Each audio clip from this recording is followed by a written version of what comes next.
I'm not sure what compels a man to tell a story he swore he'd take to his grave, but tonight something in me won't let it rest. Maybe it's guilt, maybe it's warning, or maybe it's the echo of that voice, the one that said, "Never die in a hospital, Henry. They don't let souls leave there anymore." I used to laugh at things like that. I used to think reality was solid, measurable, and safe. But what happened to me on that mountain tore open the veil between what I believed and what I can never unsee again. Henry Weaver was 47 when his life began to unravel quietly. A mild-mannered high school history teacher from Colorado, divorced, with one grown daughter who barely called, he carried the kind of loneliness that doesn't show on the face but lives behind the eyes. His colleagues thought he was steady, dependable, predictable. None of them knew he'd started hiking the Rockies every weekend, searching for silence that no church or therapy session could give him. It was mid-October when he decided to climb Hollow Peak, a remote ridge few people bothered with. He told no one he was going. The air was thin and the sky bruised with pre-storm clouds, the kind that made the world look ancient. Halfway up, his compass went dead. Then his watch stopped ticking. He thought nothing of it until the forest went unnaturally still. No wind, no birds, just an electrical hum crawling through the silence. That's when he saw it. A shimmer, like heat rising off asphalt, except it wasn't heat, it was light folding inward, twisting the air into something almost alive. Then the light collapsed into a figure, a man, or something like one, slumped against a boulder. His skin shimmered faintly, pale silver under torn cloth that looked like both fabric and energy. He was wounded. Blood, or what looked like it, dripped from his side, glowing faintly like molten glass. Henry froze. Every instinct screamed to run, but something, some current, held him still. The being looked up. Its eyes were not alien in the way Henry expected. They were human, heartbreakingly so, deep with sorrow and age.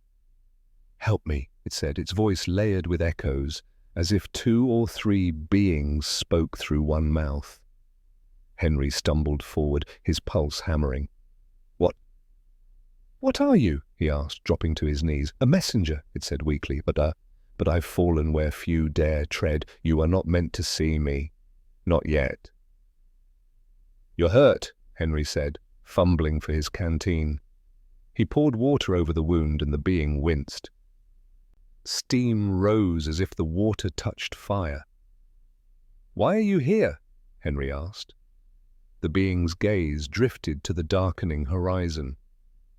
"Because men have forgotten what light is, and those who claim to heal steal." The cryptic words made no sense, but something in Henry's chest tightened. "You mean doctors?" he asked. "Hospitals, the machines, the gates they've built," the being said. "They capture the breath that belongs to the Father, the moment between heartbeat and silence. They have learned to net it, to delay what must pass through." Henry shook his head. "I don't understand." "You will," the being murmured. "Before your time is done, they will offer you a bed of mercy. Don't take it. Don't die where they watch. The soul must leave through open air, not through glass." Lightning cracked above the mountain, followed by rolling thunder. Henry blinked, and for an instant the being's body flickered, part light, part bone, part memory of something that once walked among angels. Fear rose in him like a tide. "You're not real," he whispered. "Neither is the world you trust," the being replied. The air thickened. For a moment, Henry felt his thoughts expand, like his mind was being lifted out of his skull, shown the vast machinery of existence turning behind everything. He saw threads of light connecting every human heart, and behind them, a shadow, something feeding quietly, harvesting faith, pain, and hope. "Who are you?" Henry asked again, barely able to breathe. The being leaned closer. "I am not the one you should fear, but I serve him still. And his name—" The creature's voice broke, trembling with awe and sorrow. "Was spoken long before Bethlehem." The words hit Henry like thunder in his blood. He fell backward, gasping. The being lifted a trembling hand and pressed 2 fingers, if they could be called that, to Henry's forehead. A burst of light filled his mind, and for an instant he saw a cross, not wooden but radiant, spanning galaxies, and on it hung a figure of light that pulsed through every world, every atom. Jesus, but not as Henry had ever imagined, not nailed, not suffering, but luminous, expanding outward, holding creation together by sheer will. Then the vision shattered. The being collapsed, breathing raggedly. "They are coming," it whispered. "Do not speak of this yet. They will twist it. They always do." Henry turned in confusion. "Who's coming?" But before he could finish, the sound of a helicopter echoed faintly in the distance. Government insignia, searchlights cutting through fog. "How do they know?" Henry whispered. "They always know," the being said, almost smiling. "They listen to the wrong prayers." Then it looked at him with fierce intensity. "Before we continue, just a quick thing. If this story has made you question something in your heart, if you feel like there's more to this world than we've been told, hit the subscribe button, because there's more encounters, more truths, and more hidden stories that you were never meant to hear. Now let's continue." The being vanished in a flash of light as the helicopter drew near. Henry fell to his knees, covering his eyes, blinded by the afterimage. When he looked again, only a faint circle of scorched earth remained, and in the air a whisper, like static through prayer. "Remember, Henry, never die in a hospital." Henry stumbled down the mountain long after midnight, his legs trembling, mind dazed, unable to tell dream from waking. The helicopter lights had passed overhead and vanished into the fog, leaving behind only silence and a smell like burnt ozone. He reached his truck by dawn, sat behind the wheel and stared at his shaking hands. He told himself he must have hallucinated from altitude sickness, dehydration, or grief. But when he looked in the rearview mirror, there was a faint mark glowing on his forehead, 2 small points of light where the being had touched him. It faded when he blinked, but the memory of the warmth remained. For days he tried to return to normal life. He taught his classes, graded essays about American history, smiled when students joked about conspiracy theories, yet inside, everything was cracking. He heard a faint hum whenever he entered the school's infirmary or even drove past the hospital. Machines seemed to vibrate differently around him. He began avoiding them, walking instead of driving, paying cash instead of using cards.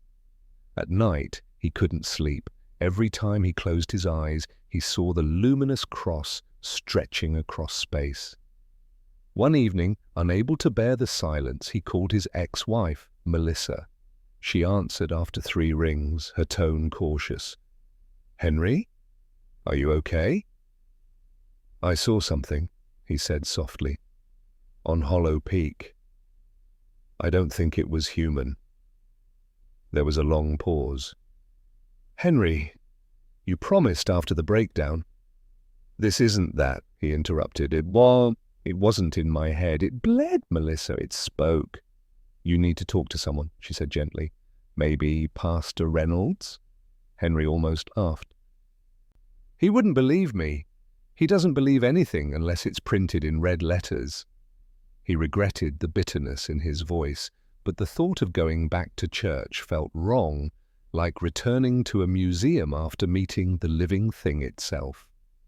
The next Sunday, Henry drove to an old chapel on the outskirts of town, abandoned years ago after a fire gutted half its roof.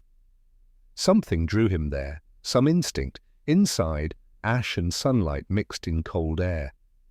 He sat on a cracked pew and whispered, "If that thing was real, show me what it meant." The air shimmered faintly near the altar, and for a heartbeat he thought he saw the same figure again. Then nothing. Only silence, heavy as grief. He stayed for hours until he heard footsteps outside. A man entered, wearing plain clothes and a small cross pendant. "You shouldn't be here," the man said calmly. "This property's condemned." Henry stood. "Sorry, I didn't mean to trespass. I just needed—" "Quiet." The man studied him carefully. "You're Henry Weaver, aren't you?" "Do I know you?" "Name's Gabriel Reyes. I used to work for the diocese. Now I investigate certain phenomena." The name struck him oddly. Gabriel. "You know about Hollow Peak?" Henry asked. The man nodded slowly. "We've been watching that area for a long time. There are appearances, usually before something changes in the world." Henry's stomach twisted. "So I'm not crazy?" Gabriel smiled faintly. "Crazy people don't leave scorch marks we can't explain." He reached into his coat and pulled out a small metallic device. It looked like a compass, but its needle spun wildly when he pointed it toward Henry's forehead. "Whatever touched you left a resonance," Gabriel said. "You've been marked." Henry's pulse raced. "Marked for what?" "To witness," Gabriel said softly, "and to choose. There are many messengers, but few listeners." "It said never to die in a hospital," Henry blurted. Gabriel's eyes darkened. "Then it told you truth most priests aren't ready to face." He leaned closer. "Do you know what happens in those rooms when a soul departs?" "They save lives," Henry said. "Or try to." "They harvest light," Gabriel whispered. "Energy, faith, the breath of the dying.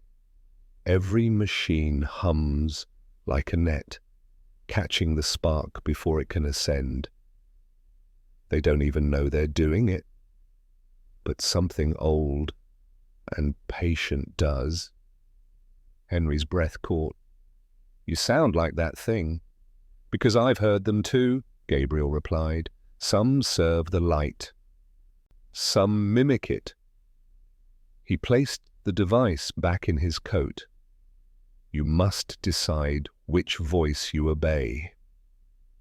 Henry felt dizzy, like the world was tilting beneath his feet. "If what you're saying is true, then who was it I saw?" Gabriel looked toward the broken altar. "Some call them watchers. Others call them fallen stars. But the one who spoke of Jesus with sorrow in his eyes, that one still serves the true kingdom. They come when faith is about to be tested." "Tested how?" Henry asked. "By choice," Gabriel said. "When the moment comes, you'll be offered comfort at the cost of truth. Refuse it." The man turned to leave, but Henry called out, "Wait! How do I know you're not lying?" Gabriel stopped in the doorway. "Because truth doesn't need belief to remain true." Then he was gone. Henry sat there in the silence, his heart pounding. Through the cracked roof, the sky burned orange as the sun set behind the mountains. He whispered, "Jesus, if you're really out there, if you're what that being said you are, show me what I'm supposed to do." The wind stirred through the chapel, scattering ash like dust of forgotten prayers. For a fleeting moment, Henry thought he heard a voice, gentle, human, yet vast, beyond language. "Seek not safety, Henry. Seek truth." Then everything was still again. That night, when he returned home, his computer flickered to life on its own. An email waited, no sender, no subject, just a single line glowing in the inbox. "They know you've been chosen. Don't let them find you." Henry stared at the screen for a long time, the cursor blinking beneath the message like a silent pulse. His mind raced through possibilities: hackers, prank, hallucination, but deep down he knew this wasn't random. He turned off the monitor, unplugged the computer, and sat in the dark until sunrise. For the first time in years, he prayed, not the memorized, distant kind, but raw and trembling. "God, if you're still listening, I don't know what I've stepped into, but please don't let me lose my mind." In the silence that followed, the faint hum returned, the same frequency that filled the air on the mountain. It came from nowhere and everywhere, like the world itself was whispering. He covered his ears, but it vibrated in his bones. Over the next week, strange things began to happen. Streetlights flickered when he walked under them. Radios hissed static when he entered a room. Once, while teaching, the classroom projector glitched and displayed a symbol on the wall, a radiant cross inside a circle. Pulsing faintly before vanishing, none of the students noticed. Henry started keeping a journal, trying to record every anomaly. The entries filled with questions he couldn't answer. Who were the Watchers? Why did they warn him about hospitals? And why did he feel like something unseen was following him? One evening, while walking home, he felt that same electric stillness, the air thickening around him. He turned and saw a figure standing at the edge of the parking lot, tall and still. At first he thought it was Gabriel, but when the figure stepped forward, Henry froze. It wasn't human. Its skin was pale grey-blue like polished stone, and its eyes glowed faintly with amber light. Unlike the wounded being on the mountain, this one radiated power, cold, deliberate, ancient. "Henry Weaver," it said, voice smooth like silk over static. "You've been touched by one of the strays." Henry backed away. "Who are you?" "A servant of order," the being replied. "We monitor violations. One of ours has broken law by revealing forbidden truth." "Law? What law?" Henry asked. "The law of containment," it said, and humanity must not awaken ahead of schedule. The system collapses if the dreamers start to dream. Henry's throat tightened. "You mean the being that warned me?" "It disobeyed. It showed you what you are not ready to hold." The creature's eyes flared brighter. "You will tell me what it said?" "No," Henry whispered. "It told me to remember." "Then remember this," the being hissed, and raised its hand. A pulse of invisible force slammed into Henry's chest, hurling him backward into the ground. Pain tore through him like lightning. The creature stepped closer, kneeling beside him. "Forget, and you may live. Remember, and you will burn." Then, as suddenly as it appeared, it was gone. The night air returned to silence. Henry lay trembling, gasping for breath. His ribs ached, but more than that, his spirit felt bruised. When he finally staggered home, the mark on his forehead pulsed again, brighter now, like defiance. He didn't sleep. Instead, he searched through old theology books, apocryphal texts, and ancient manuscripts online. By dawn, he found something, a passage in the Book of Enoch describing watchers who descended from the heavens, defying divine command, teaching forbidden knowledge to mankind.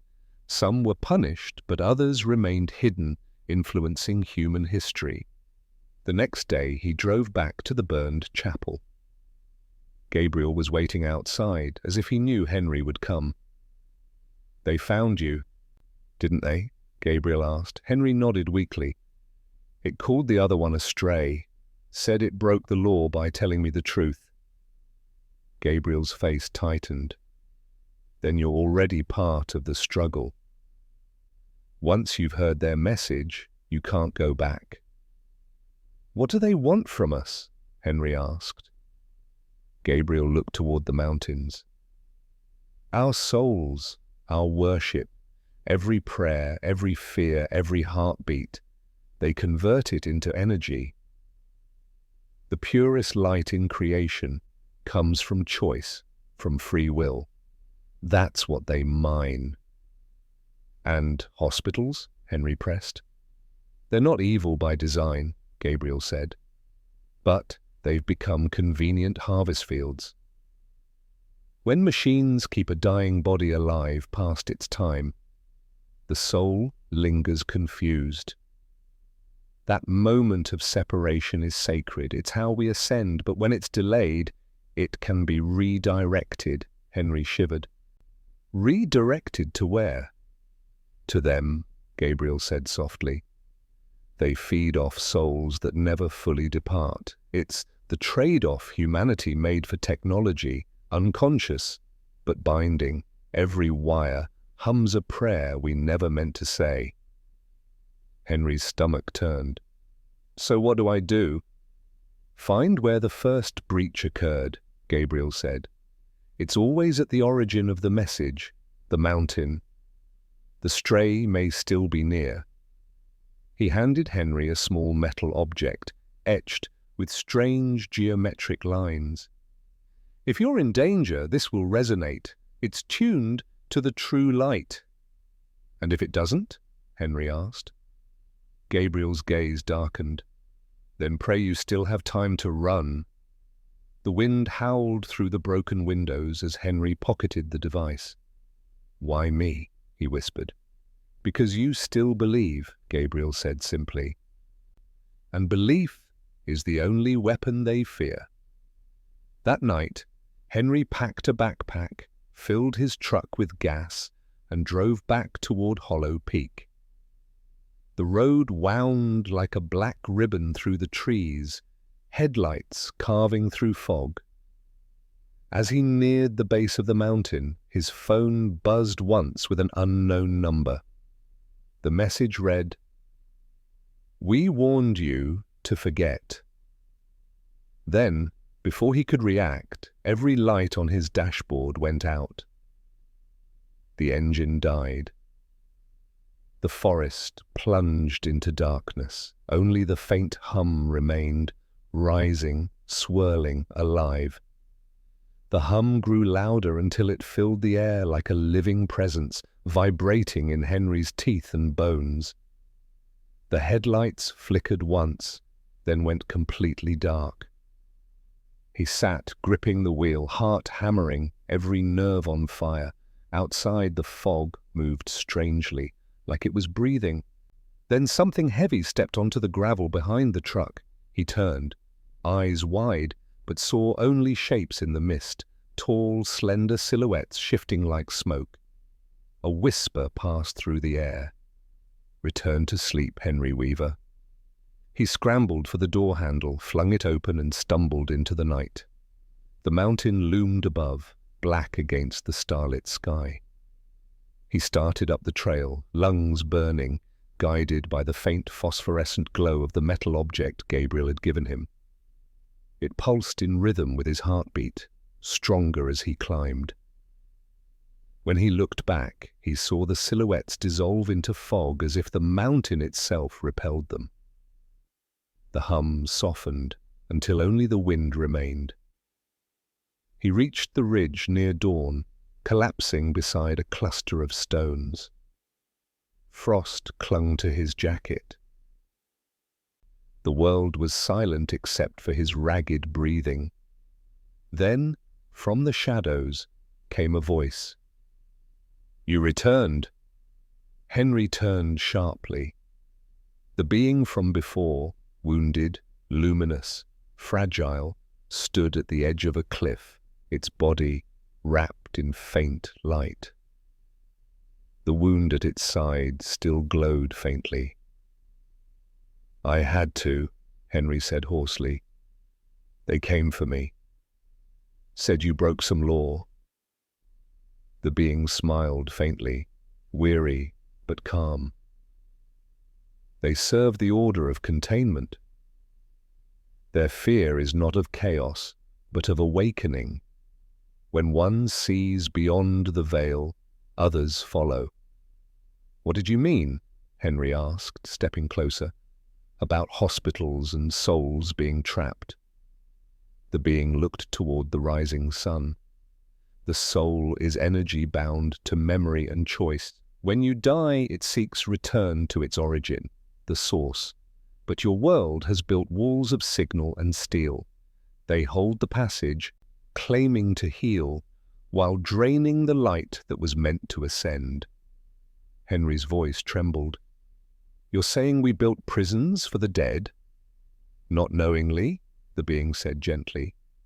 "You traded reverence for efficiency, spirit for science. The result is captivity masquerading as mercy." "Then what am I supposed to do with this knowledge?" Henry asked. "Carry it, speak it when the world is ready. And when your own time comes, remember, die under open sky. Let creation reclaim what belongs to it."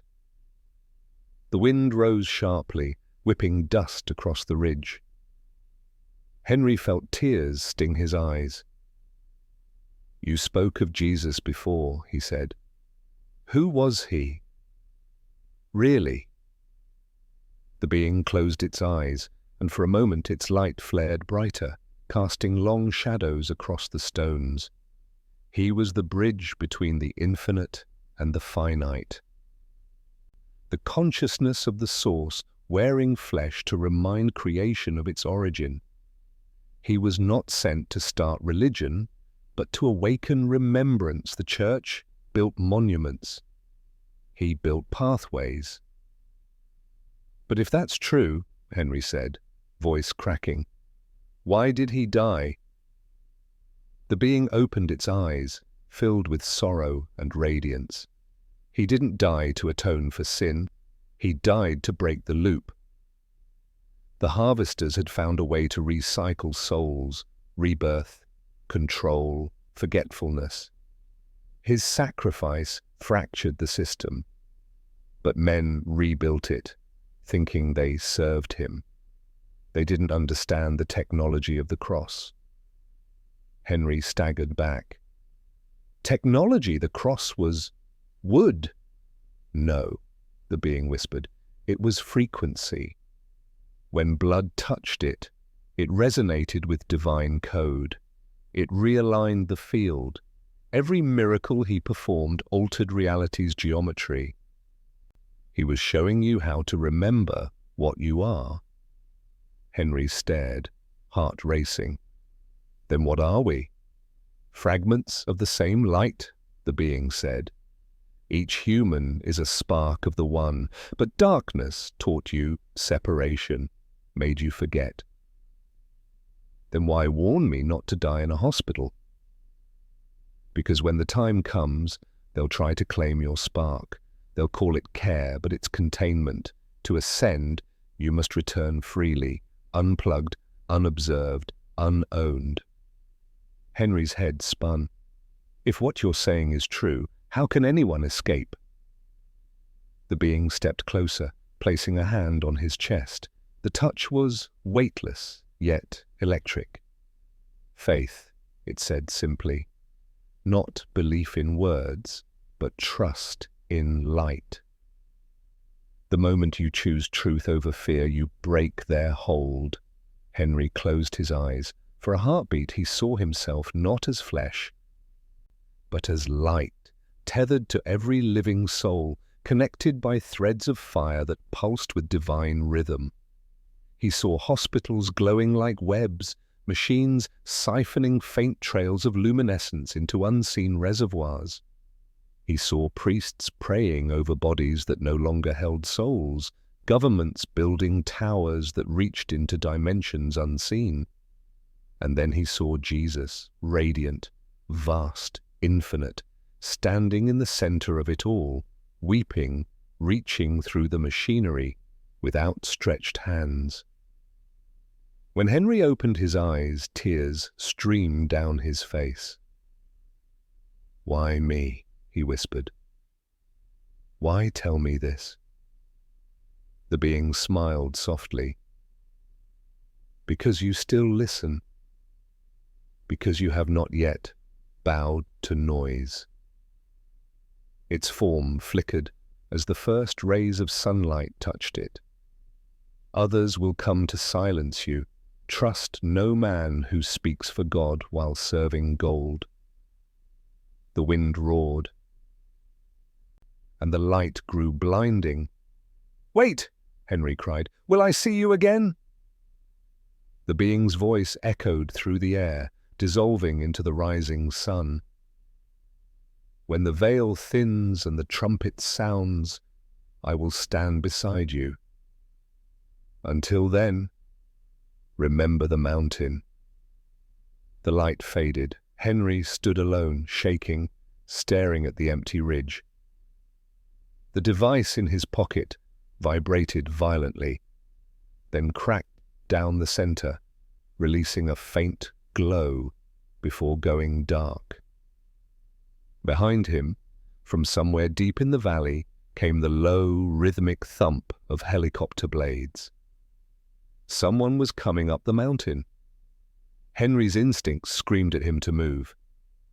He grabbed his pack and ran along the ridge, boots slipping on gravel as the rhythmic thump of rotor blades grew louder.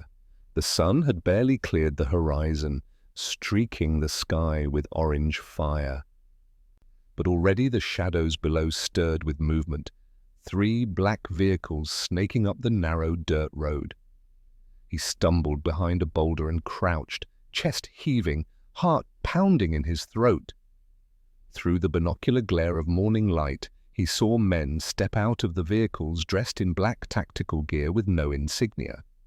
One of them carried a device that looked disturbingly like the broken one Gabriel had given him.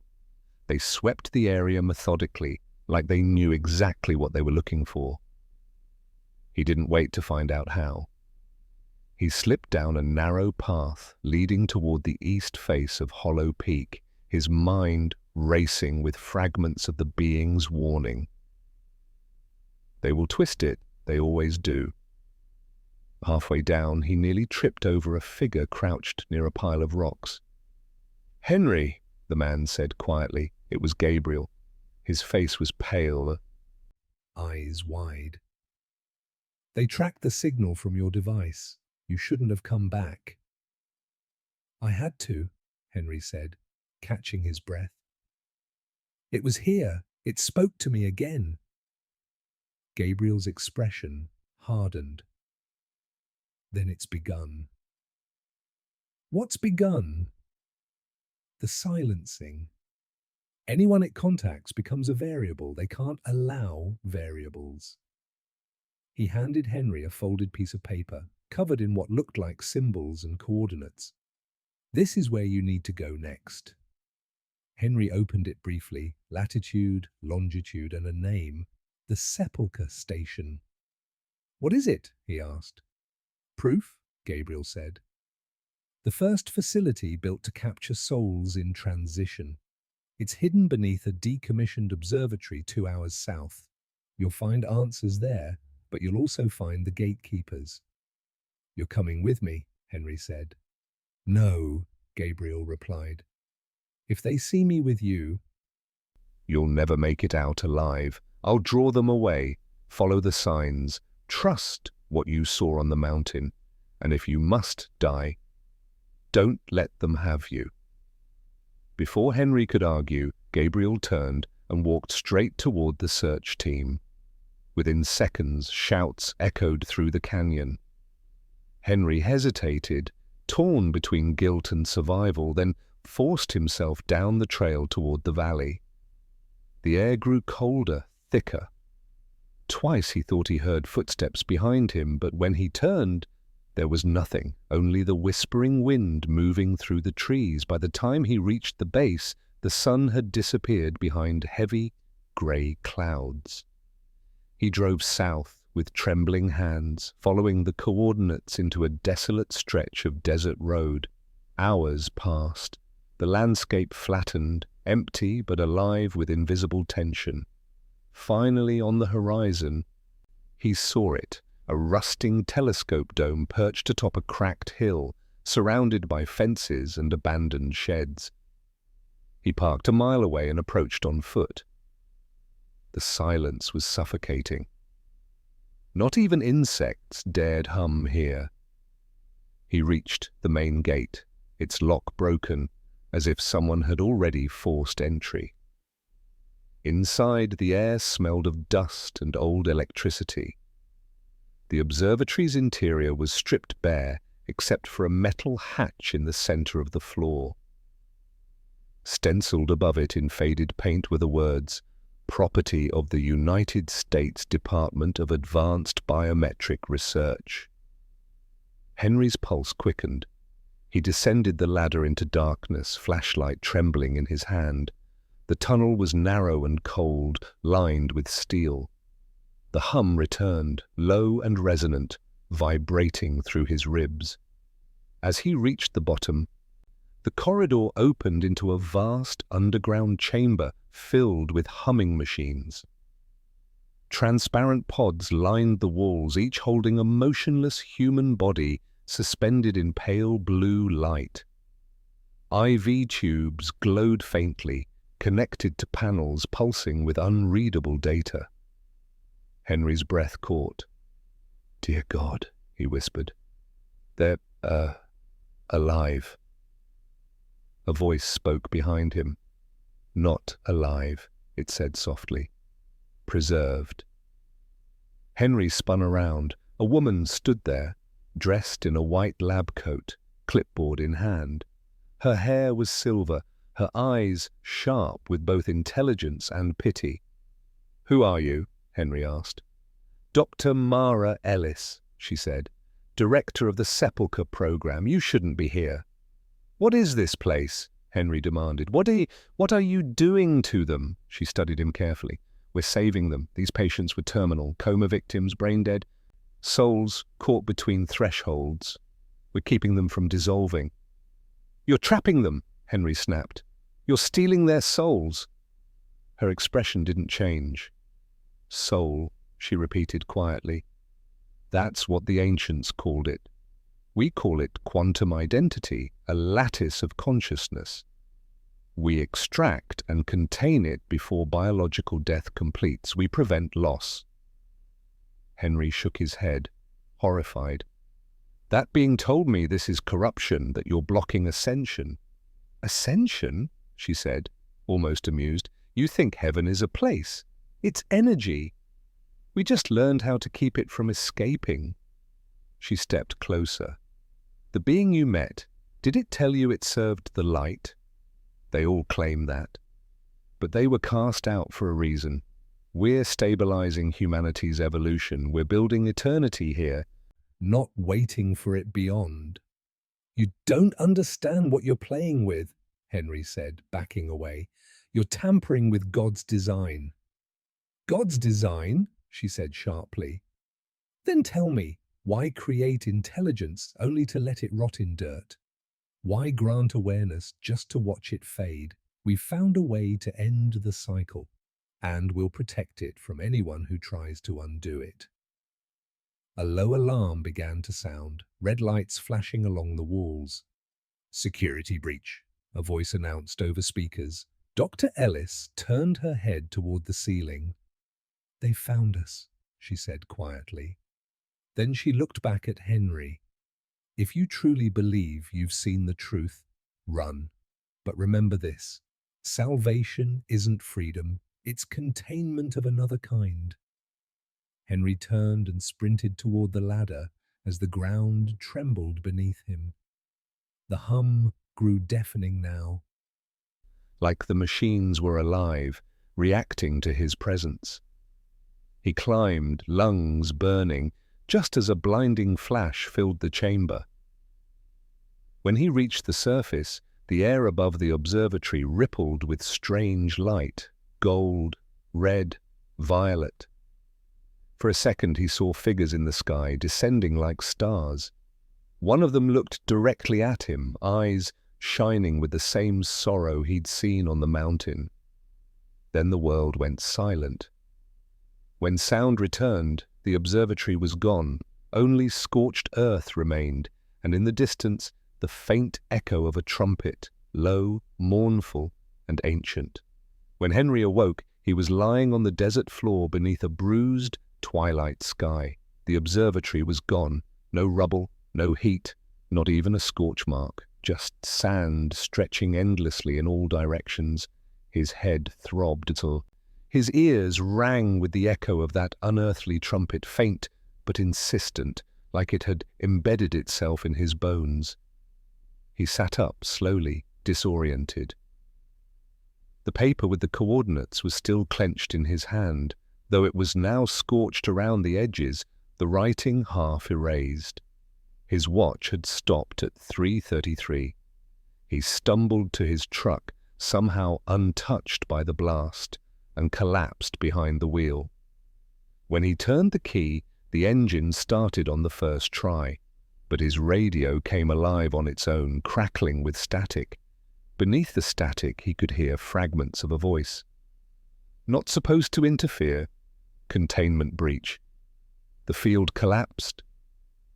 Then, faintly, another voice. "Henry, you're not done yet." It was Gabriel's voice. Henry froze. "Gabriel, where are you?" he whispered. The radio hissed louder, then went silent. He sat there for a long moment, gripping the steering wheel until his knuckles went white. He didn't know where to go. The world felt wrong, like it had shifted on its axis. Finally, he drove. The sky above shimmered unnaturally, like something behind it was struggling to break through. The stars flickered in strange patterns, constellations rearranging themselves into shapes he didn't recognize. After an hour of driving, he reached the small mountain town where he'd once served as pastor, before everything fell apart. The streets were empty. The air felt heavy, metallic. He stopped in front of the old church. The building was a ruin now, its steeple bent, the windows boarded up. The sign out front still read, "First Mission Church of Redemption," but the letters were faded, half gone. Inside, dust drifted through shafts of moonlight. The pews were covered in cobwebs. He walked slowly to the altar where he'd once preached about hope, forgiveness, and the certainty of heaven. None of those words had meant anything to him for years. But now, after seeing what he'd seen, heaven seemed more complicated than ever. He knelt. His knees creaked against the wooden floor. "God," he whispered, "if you're still listening, if any of this is real, I don't know what's happening anymore. I just want to understand. Why show me this? Why bring me back?" The air in the church shifted. It grew colder, sharper, almost electric. The candles on the altar flickered to life by themselves, and then he heard it, the same voice that had spoken to him on the mountain. "Because you were once a keeper of light." Henry's heart stopped. "You again," he breathed. "What do you want from me?" "To remember." The walls began to shimmer, dissolving into a vision of blinding white. He saw himself standing on a vast plain of light beneath a sky that pulsed like a living heart. There were others there, beings of pure radiance moving in silent harmony. In the distance he saw a great gate shaped like a spiral galaxy.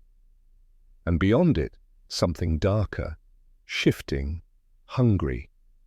The voice continued, "Long before you were born into flesh, you were one of us. a guardian of the bridge between realms. You fell when you chose empathy over order, when you wept for the trapped souls. You were cast down, reborn, made to forget. Henry shook his head. That's not possible. I'm just a man remembering his exile. He saw flashes of memory that weren't his, himself, another self, standing beside vast machines of light that sang in mathematical hymns, guiding souls through corridors of fire. Then came the rupture, a rebellion among the Watchers. Some sought to free every consciousness from the cycle. Others sought control, eternal preservation.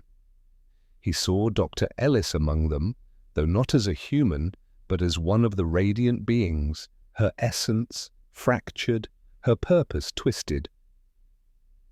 Gabriel, Henry whispered.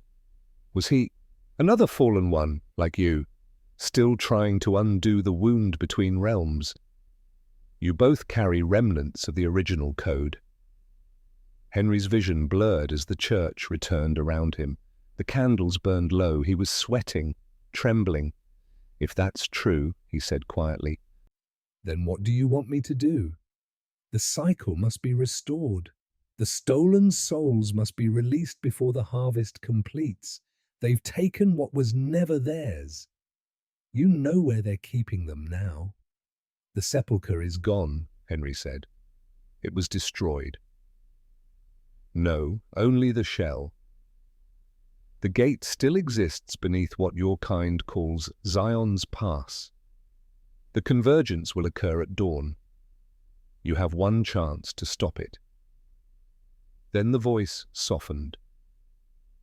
You will not be alone. Gabriel still walks the shadow between worlds. Follow the sound of the trumpet. It will lead you. The candles went out. Henry sat there in the dark for a long time, trying to steady his breathing. Then from outside came the faint, distant wail of that same trumpet echoing through the mountain valley. He stood, slung his pack over his shoulder, and walked out into the night. The road to Zion's Pass wound like a black serpent between jagged cliffs. The moonlight made the rocks look like bones. As he walked, strange lights shimmered in the sky again, orb-like, pulsing, intelligent. One of them dipped lower, hovering above the cliffs, following him silently. He didn't feel fear anymore, only an eerie calm. When he finally reached the pass, the air vibrated with a deep hum. The ground beneath him glowed faintly, carved with geometric symbols. At the center stood a massive archway of stone, ancient yet humming with power. He could feel it, energy coiled within, waiting. And then he saw him, Gabriel. Standing in front of the gate, blood on his shirt, face drawn, but determined. You made it, he said. Henry approached slowly. They said you were dead. Gabriel smiled faintly. Not yet. But they're close. The gate's about to open. To where? Gabriel looked up at the sky, where light was tearing through the clouds in great spirals. To the place where lost souls are harvested. They're merging the two planes, ours and theirs. If that happens, there won't be a difference anymore between living and dead. Henry stepped closer. Then how do we stop it? Gabriel reached into his jacket and pulled out a small, crystalline shard glowing faintly blue. This, he said, a fragment of the original bridge. It can reset the field, collapse the false gate. Henry took it, feeling its warmth in his palm. What happens when I use it? Gabriel met his eyes. One of us won't come back. The trumpet sounded again, louder, closer, shaking the very air. The archway blazed with light. Shapes began to move inside it. Human and not human, faces twisted in sorrow and wonder. Henry clutched the shard tighter. "Then let's end this." Gabriel nodded. "Then remember what you were, Henry. Remember the light." And together they stepped toward the gate. The gate shimmered like liquid glass, bending the starlight into a swirling vortex. The air vibrated with the sound of 1,000 heartbeats, layered one over another until it became a single, deafening pulse. Henry hesitated at the threshold. The light was too bright to look at directly, but within it he saw shapes, human silhouettes reaching, grasping, their mouths open in silent screams. He felt something in his chest pull toward them, as if the gravity of their sorrow was calling his very soul. Gabriel's voice broke through the hum. "Don't look too long. It's bait. They feed on empathy." Henry tore his eyes away and stepped forward. The moment his foot crossed the threshold, reality dissolved. The mountain, the stars, the night, everything fractured into shards of memory and light. He felt his body disintegrate, then reform, weightless and transparent, floating in an endless corridor that pulsed with faint blue light. The air here wasn't air at all. It was consciousness itself, alive, whispering. Millions of voices murmured around him in broken fragments, prayers, regrets, cries for help. He realized he was existing, inside a vast network of souls, all suspended in streams of radiance like veins in a cosmic body. It was beautiful and horrifying all at once. Gabriel appeared beside him, glowing faintly. His eyes reflected galaxies. "Welcome to the field," he said softly. "The place where the energy of belief is processed." Henry turned slowly. The streams stretched endlessly in all directions, flowing toward a massive structure in the distance, a dark sphere surrounded by rings of light. Within it he sensed an intelligence vast and ancient. "What is that?" he whispered. Gabriel's expression hardened. "The core. The system built by the fallen to manage what they call the salvaged energy. They've taken the promise of salvation and turned it into currency." Henry felt nausea rise within him. "You mean they're harvesting faith?" Gabriel nodded. "Every prayer, every act of devotion that isn't freely given, every fear of hell, every blind worship, feeds it. The souls you see here were drained through false death, through controlled hospitals, through synthetic afterlife transitions. The being warned you never to die there for a reason. That's where the process begins." Henry's heart pounded. "Then the hospitals are gateways," Gabriel finished, "designed to extract the spiritual charge before the soul crosses naturally. Your churches were infiltrated centuries ago to sanctify the machinery." Henry wanted to deny it, but the proof surrounded him. Millions of human forms flickering like candle flames, their life force being siphoned into the core. "We have to free them," Henry said. "We can't just watch this." Gabriel reached into his coat and handed him the crystal shard again. It pulsed with the same rhythm as the souls. "This is the key," Gabriel said. "You must reach the center and insert this into the core. It will collapse the false conduit and release the trapped consciousnesses." Henry took it, gripping it tightly. "What happens to us?" "If it works," Gabriel said quietly, "we'll dissolve with it. but they'll be free. Henry looked out across the vast expanse. Then that's worth it.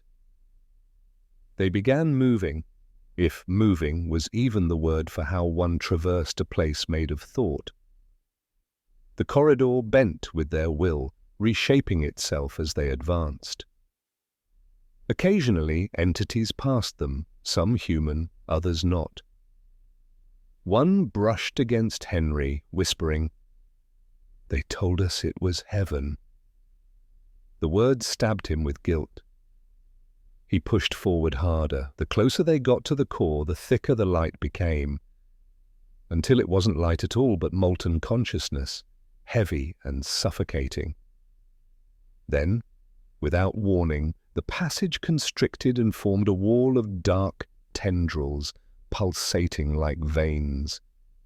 From within the wall a voice spoke, cold, beautiful, and inhuman. "You shouldn't be here." Henry froze.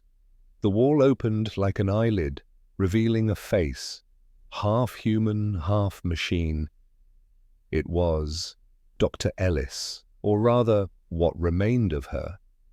Her eyes glowed like molten silver, her skin etched with sigils. "You were chosen to obey the process, Henry," she said.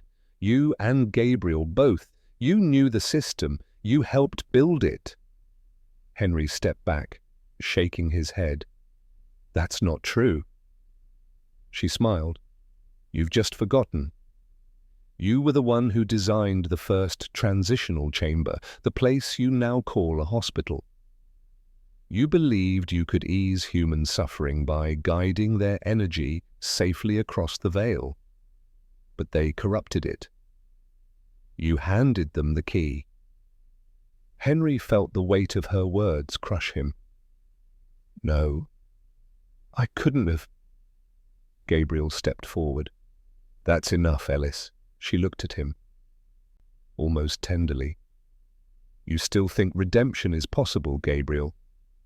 You've been trying for eons to undo what cannot be undone. You can't destroy the core. It's built from your own guilt." Her hand stretched out, and the corridor shook violently. The souls around them began to scream. "Every time you try, the harvest increases. You're part of the equation now." Henry gripped the shard, feeling its vibration intensify. "You're lying," he said. "There's still a way to free them." Ellis tilted her head. "Then prove it." She vanished, and the tendrils retracted, revealing the core directly ahead. It loomed like a black sun, its surface swirling with human faces, billions of them, whispering prayers that never reached heaven. Henry felt tears stream down his face. All of this, in his name. Gabriel placed a hand on his shoulder. "This isn't God's doing, it's what happens when we mistake control for salvation." They stepped into the core's shadow. The pressure was immense, pressing against their consciousness like a tidal wave. The shard in Henry's hand began to resonate, humming in harmony with the surrounding energy. A tunnel opened within the core, leading to a bright nucleus that pulsed with golden fire. "That's it," Gabriel said. "The heart." Before they could move, a shape emerged from the light, a being vast and radiant, wings like molten glass, eyes like stars collapsing. Henry recognized it instantly. It was the being from the mountain. But now it was different. Wounded, fractured, its glow dimmed by black fissures crawling through its body. "Henry," it said, voice trembling like thunder restrained. "You weren't supposed to come this far." Henry raised the shard, trembling. "You told me to remember." "Yes," the being said, its wings folding in agony. "But memory cuts both ways. You cannot destroy the machine without destroying yourself. You built it from your own divine fragment. The field exists because you once feared chaos." To unmake it, you must surrender that fear completely. Gabriel turned to Henry, eyes wide. He's telling you the truth. The core is tied to your essence. Only you can end it. Henry's mind reeled. Then if I do this, you die, the being finished softly. Not your body, not even your soul. You. Everything you've ever been across every realm. Henry looked at the countless faces swirling in the core, the lost, the trapped, the believers. He thought of his years of preaching salvation without understanding it, of his wife who'd died in that cold hospital room, her faith exploited by the very system he'd once trusted. He tightened his grip on the shard. Then it's time to pay my debt. The being's eyes glowed brighter. Then let the harvest end. Henry stepped forward, raised the shard high above his head, and plunged it into the heart of the core. The world exploded in light. The light tore through everything. It wasn't brightness like sunlight or fire. It was awareness itself, flooding every corner of existence. Henry felt himself dissolve, every cell, every memory splitting into ribbons of thought. There was no pain, only the terrifying sensation of becoming infinite. His scream was silent, stretched across dimensions that had no names. The core shattered. And with it, the countless streams of harvested souls broke free like rivers escaping their dams. They rose in spirals of gold and white, swirling around him in what felt like music, voices singing in languages older than creation. For a moment, Henry saw each soul as it truly was, not human shapes, but living threads of divine resonance, pure consciousness born from the same source. He drifted through them, watching as their light passed through him. Memories, not his own, poured into his mind. Births, prayers, wars, last breaths, whispered in fear. He felt their longing for God, their confusion, their hope. And then, all at once, it made sense. They had never been lost. They had simply been trapped within a lie about what salvation meant. The core had weaponized belief, but faith itself had never been the enemy.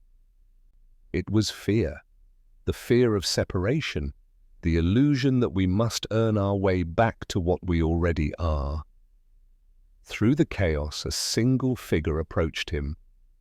The being from the mountain, now fully luminous, the fractures healed. But this time, the radiance was different, warmer, almost human.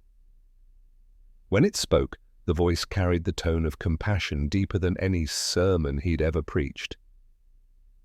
"It is finished," the being said. Henry's breath caught. "That's what he said," he whispered, "on the cross." The being smiled faintly. "He said it through me." Henry stared, heart pounding in disbelief. "Are you saying—" The being's eyes filled with tears of light. "What you called Jesus was never a man apart from you. He was the bridge itself, the convergence of divine consciousness and human form. The Christ was not sent to save you from sin, but from forgetting. You have always been what you worship." Henry shook his head slowly. Then, "All the years we spent praying to be forgiven." The being reached out, touching his forehead. Instantly, Henry saw vast spans of history unfolding in layers of revelation. He saw ancient prophets glimpsing fragments of cosmic truth, each one trying to describe the same indescribable unity. He saw the councils that twisted those revelations into control systems, binding humanity in rituals and fear to harness their energy. He saw the empires that rose from religion, all claiming to defend God while feeding the machine. And he saw the hidden ones, watchers of light, quietly planting reminders through time. The saints, the mystics, the outcasts. Every era had them, whispering the same forbidden truth: the kingdom of heaven is within you. Tears streamed down Henry's face. All this time, we've been enslaved by our own salvation. Yes, the being said softly, but now the circuit is broken. The field will heal, and the souls will return to the source in their own time. Henry looked around. The shattered core was fading into mist. The freed souls were ascending in luminous spirals, merging into a golden horizon that felt alive. He turned to Gabriel, who stood nearby, watching it all in silent awe. His form was fading too, becoming translucent. "You did it," Gabriel said. "No," Henry said, his voice trembling. "We did," Gabriel smiled. The first genuine smile Henry had ever seen from him. "Then remember this when the new world begins." His light intensified until it burst into a shower of sparks, joining the others in ascent. Henry was alone now, suspended in the stillness after creation. The being turned toward him once more. "Your form will not survive much longer," it said, "but your essence will scatter into the newborn flow. You will not be forgotten. In time, the world below will dream of you as myth, as symbol, as story. And that will be enough." Henry looked down, and there was Earth, small and blue beneath him, trembling with potential. Cities flickered with restless energy, unaware that something fundamental had shifted in their sky. "Will they know?" he asked. "Will they ever learn the truth?" The being's expression was both sorrowful and kind. "Some will, most will not. The truth must always be rediscovered, never handed down. That is the nature of free will." Henry felt his form unraveling, the last threads of his consciousness flickering like embers. "What happens now? You rest," the being said. "And when you wake again, you will not remember this, but the world will carry a trace of you. A new whisper, a new hunger for the real Christ, not the one imprisoned in walls and rituals, but the one who is all things, all light, all love." The being leaned closer, its light surrounding him.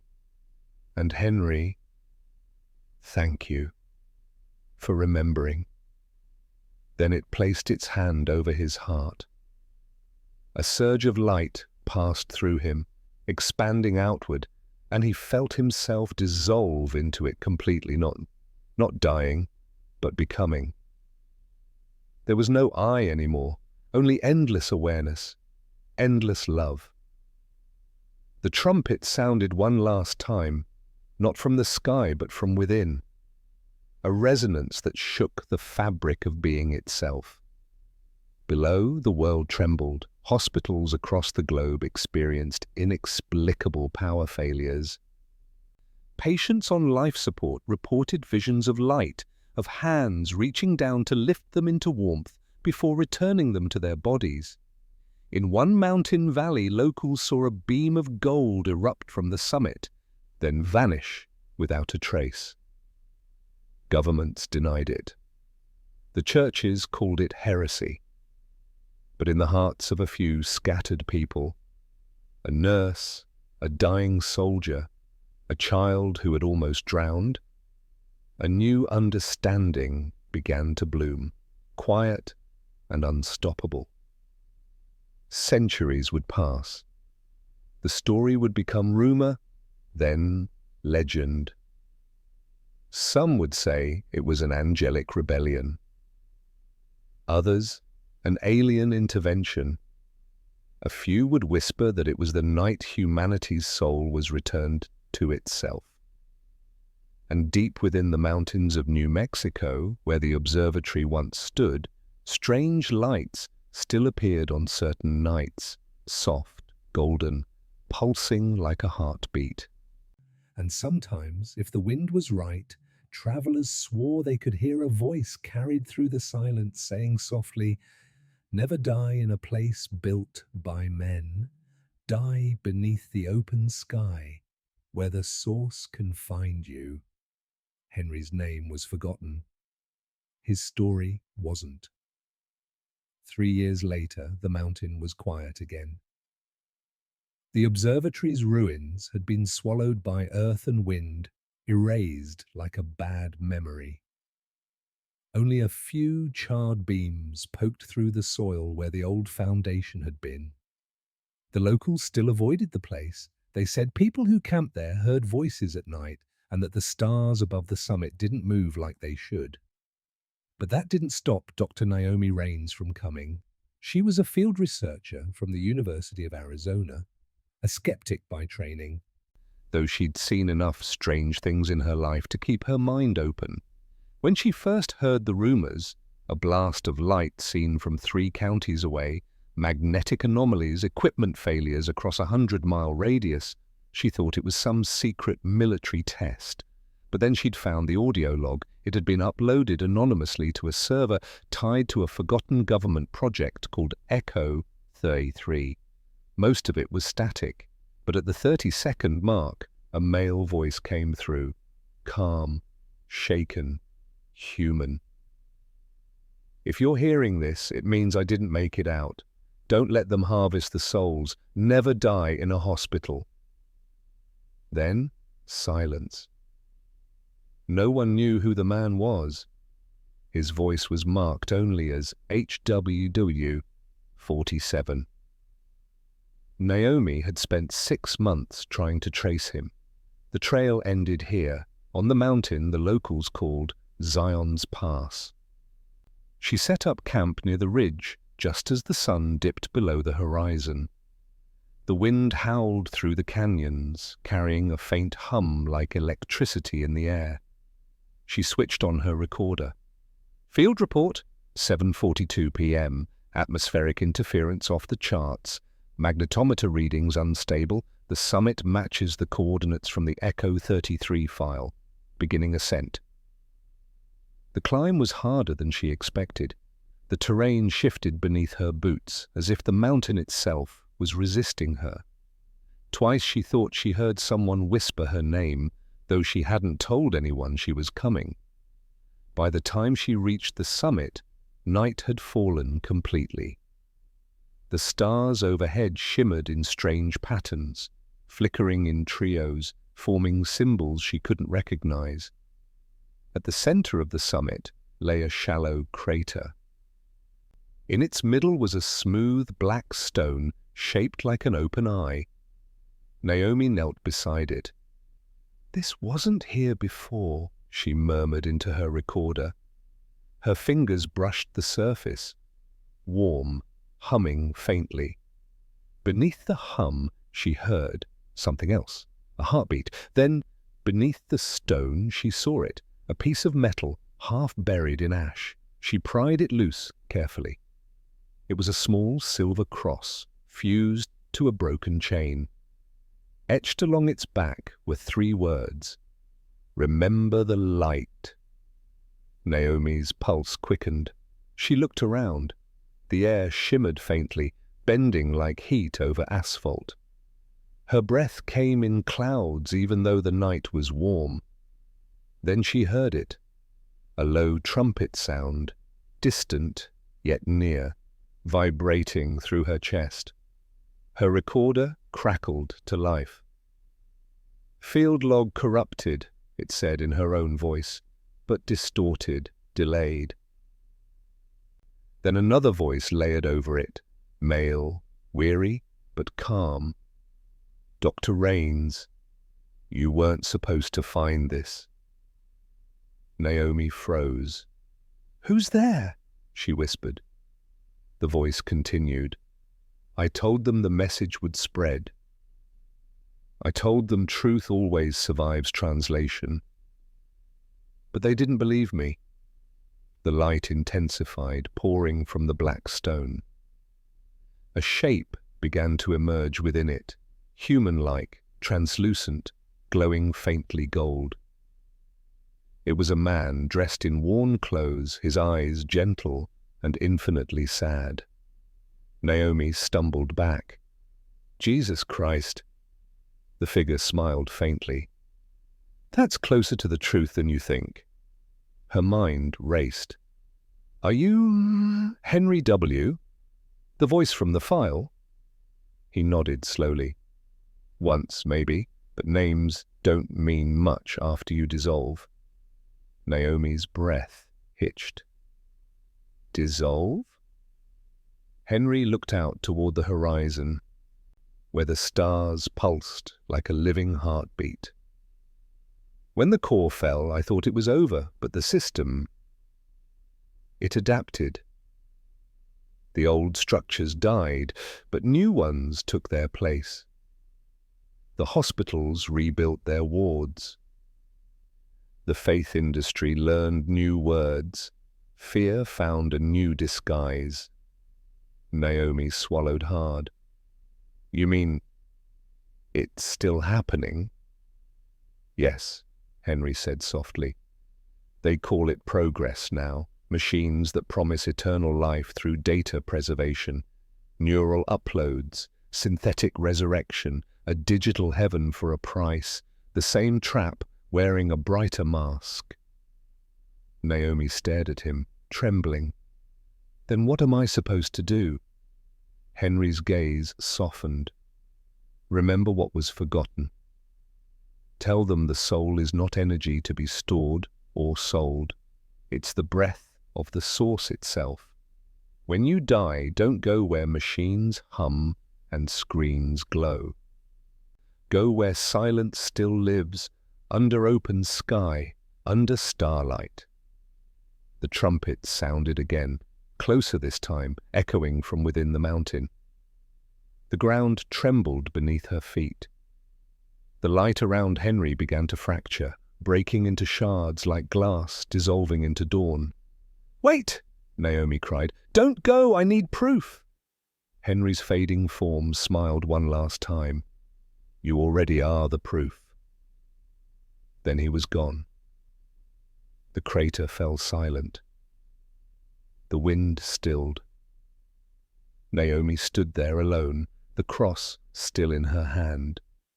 She looked up at the stars, and for a heartbeat, she thought she saw them rearrange, forming the shape of an eye, blinking once, then scattering. She packed her things at dawn and descended the mountain. But she never filed her report.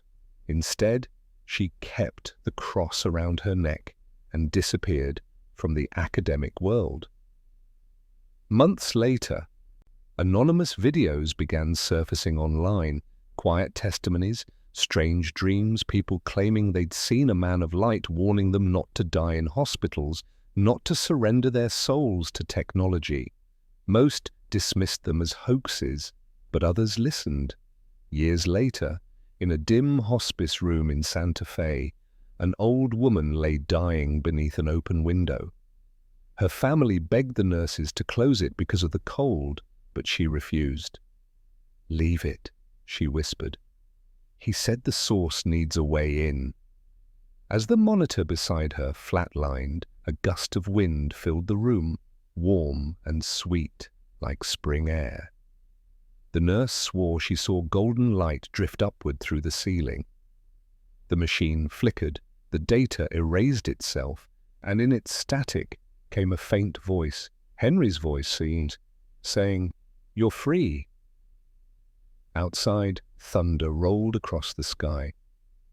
Though no storm followed, just stillness, just stars. And somewhere on the mountain, the black stone pulsed once, like a heartbeat, and then went dark.